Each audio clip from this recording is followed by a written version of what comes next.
Ok, vou falar agora, comentar agora o artigo 22 da Lei Complementar 17. Veja bem. Em caso de afastamento a qualquer título por período superior a 30 dias, os feitos em poder do desembargador afastado e aqueles em que tenha lançado relatório, como os que pôs em mesa para julgamento, serão redistribuídos aos demais membros do órgão judicante, mediante oportuna compensação. Os feitos em que for revisor passarão ao substituto legal. Bom, para explicar esse artigo, vou colocar aqui as câmaras cíveis. Primeira câmara cível, isolada, né? Aí temos a segunda, a terceira e a quarta. Aí a primeira criminal, a segunda criminal. Então aqui, ó, primeira Câmara Cível, segunda Câmara Cível, terceira Câmara Cível, quarta Câmara Cível. Aí vem a primeira Câmara Criminal, a segunda Câmara Criminal. Beleza? Isso aqui vocês já sabiam, né? Tudo isso vocês já sabiam. Cada uma dessas câmaras tem quatro desembargadores, 4 membros, beleza? Ok. Imagine o seguinte, Câmara Cível, tá? Todos os processos de natureza civil, quando a parte entra com um recurso e o processo vai para as câmaras, vai para o tribunal, as câmaras cíveis é que julgarão esse processo. E aí o processo será distribuído por sorteio, será feito um sorteio para saber qual Câmara Cível julgará o processo. Agora vamos supor, se for um processo criminal, aí vai fazer um sorteio para saber se vai ser a Câmara Criminal isolada ou a primeira ou a segunda Câmara Criminal. Beleza? Então vamos supor que o processo caia na primeira Câmara Cível. Vamos supor assim, João entrou com a ação, imagine o exemplo. João entrou com uma ação de danos morais contra Maria, é um processo cível, né? Processo de natureza cível. Aí o João pediu 20 mil de danos morais e o juiz condenou a Maria a pagar 20 mil de danos morais para o João. O que Maria fez? Esse foi o primeiro julgamento feito pelo juiz. O que Maria fez? Maria entrou com um recurso de apelação para que o processo fosse julgado novamente. O caso fosse julgado novamente. Aí o processo foi para o Tribunal de Justiça. Quando chegou no Tribunal de Justiça, o Tribunal de Justiça mandou que fosse feita uma distribuição desse processo, desse recurso de apelação, para uma das 4 câmaras cíveis, porque é processo de natureza civil. Tá? Aí foi distribuído e acabou caindo na primeira Câmara Cível. Poderia cair em qualquer uma, mas caiu na primeira Câmara Cível.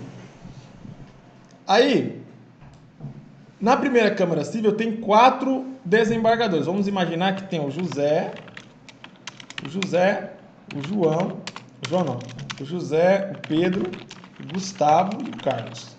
Beleza? Então imagina, na primeira Câmara Cível tem 4 desembargadores, esses 4 aqui. Aí o José foi sorteado como relator desse processo de João e Maria. O José foi o relator. O José aparece aqui, ó, relator. Ok? É ele que vai analisar o processo, vai relatar os fatos. É o José que vai dizer para Pedro, dizer para Gustavo, dizer para Carlos do que se trata aquele processo. Ele vai relatar do que se trata aquele processo. Por isso que ele é o relator. Ok? Beleza. Imagine que José ele tenha recebido esse processo de João como relator, só que o José também recebeu inúmeros outros processos, vários processos. Né? A primeira Câmara Civil de Manaus, aqui, que funciona aqui em Manaus, lá no Tribunal de Justiça, essa primeira Câmara aí, ela recebe vários processos.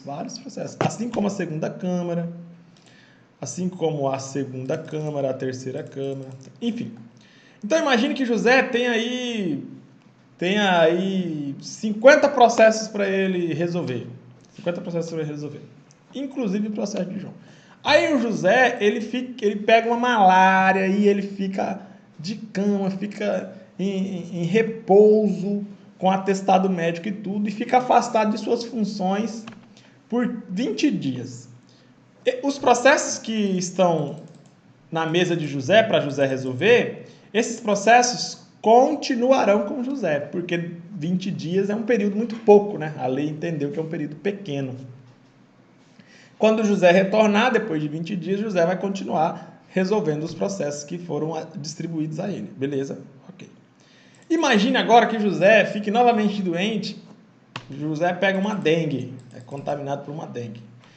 José fica aí mais de 30 dias afastados. Afastado. O médico diz que ele tem que ficar aí mais de 30 dias, aí sei lá, 35, 40, 100 dias. O médico que vai dizer, né?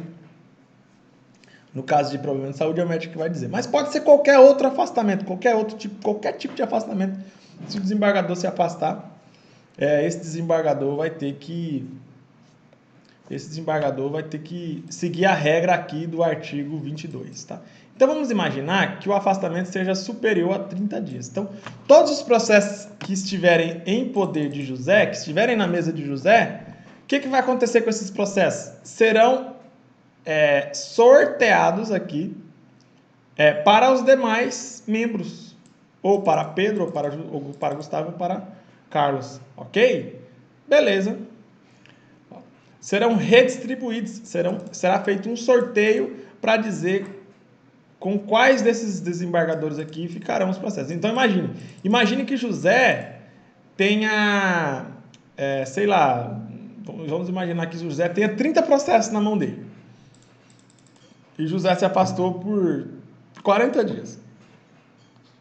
Os processos de José serão redistribuídos por sorteio para Pedro, para Gustavo, para Carlos. É como se fosse assim, ó. Dos 30 processos de José, 10 ficará com Pedro, 10 ficará com Gustavo, 10 ficará com Carlos. Só que esses 10 processos são distribuídos por sorteios, tá? Na verdade, são redistribuídos por sorteio. Beleza? É isso que está querendo dizer o artigo aqui, artigo 22, tá? Vou ler aqui o artigo 22 de novo para tentar explicar parte por parte desse artigo. Eu trouxe aquele exemplo só para tentar ilustrar, tá? Veja bem, ó, em caso de afastamento a qualquer título por período superior a 30 dias, é o caso de José aí, que o desembargador José, da primeira Câmara Civil, né, no meu exemplo, que pegou uma dengue e ficou 40 dias fora das suas funções. Então, nesse caso, os processos, né, os feitos ou os processos em poder do desembargador afastado, no caso do José, e aqueles processos em que tenha lançado relatório, ou seja, aqueles processos em que o desembargador foi o relator, né, que foi ele que fez o relatório do processo, relatou para os outros desembargadores e tudo mais, né? Então, os processos que estiverem em posse do desembargador, os processos nos quais o desembargador for o relator. Aí vem a própria lei trouxe um exemplo, como aqueles processos que pôs em mesa para julgamento, né?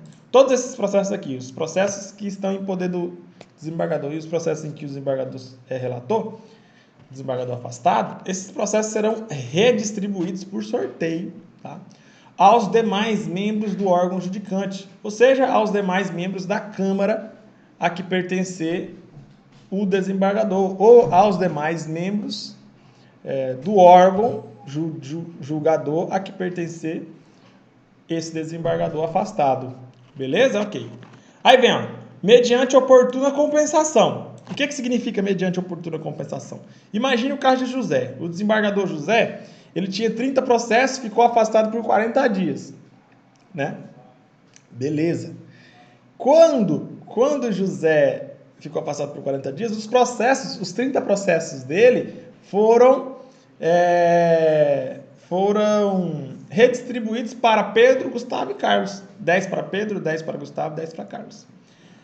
Quando o José voltar a trabalhar depois dos 40 dias, vai ser feita uma compensação, né? Os processos que forem distribuídos, os novos processos que forem distribuídos para Pedro, serão redirecionados para José.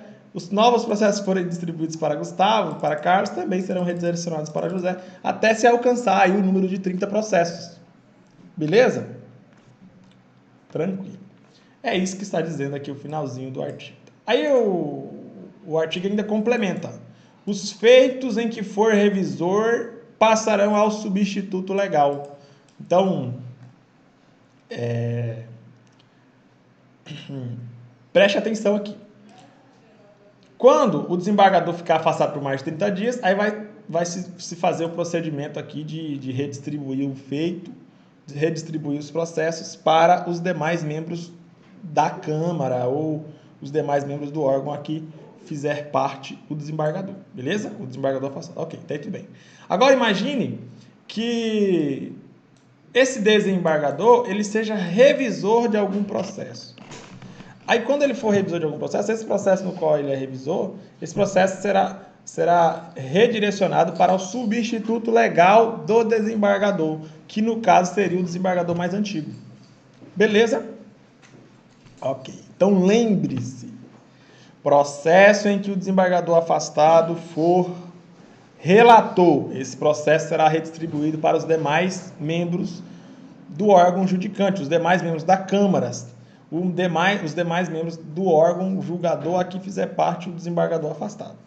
Agora, os processos em que o desembargador afastado for revisor, esses processos serão redirecionados para o substituto desse desembargador, que é o desembargador mais antigo. Beleza? Ok. Espero que eu tenha colaborado para o seu aprendizado sobre esta Lei Complementar 17. Fico por aqui, daqui a pouco eu volto com mais comentários. Até logo.